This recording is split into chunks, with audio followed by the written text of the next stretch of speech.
خوست کې د پاکول صنعت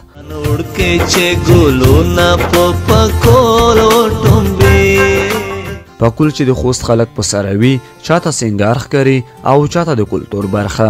دلته یې نږدې ټول اکثر خلک د پاکول مینوال دي. کوچنیان او لویان، عادي او مخور وګړي دا خولۍ په سره وي. پاکول یو ډول خولۍ ده. د دې خولۍ اغوستل د افغانستان په بیلابیلو توکمونو کې دود دی، خو دا دود په ښکلي خوست کې ډیر عام دی.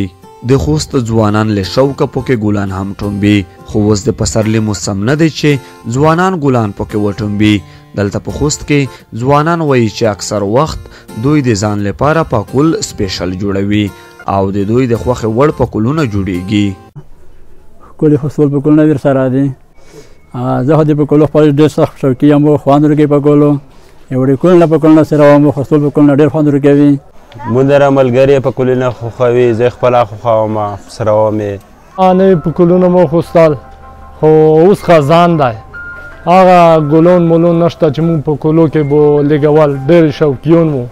سپرلي ته ډېر خوشحول یو چې زر روشي، یو مونږ نه ټول ځوانون وي ته خوشحول دي. ډېر خوند کې سپرلی، هر سړي زړه اواز کې کی. دا خولۍ د خوستوالو لخوا جوړیږي. د خوست پاکولونه د ښه څرنګوالي او جوړښت په خاطر مشهور دي.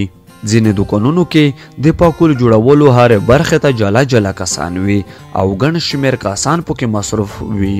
په خوست کې پاکول جوړونکي وایي کلونه کیږي چې پاکول جوړولو کې بوخت دي، خو د خوست پاکولونه ډېر شمېر مینوال او اخیستونکي لري.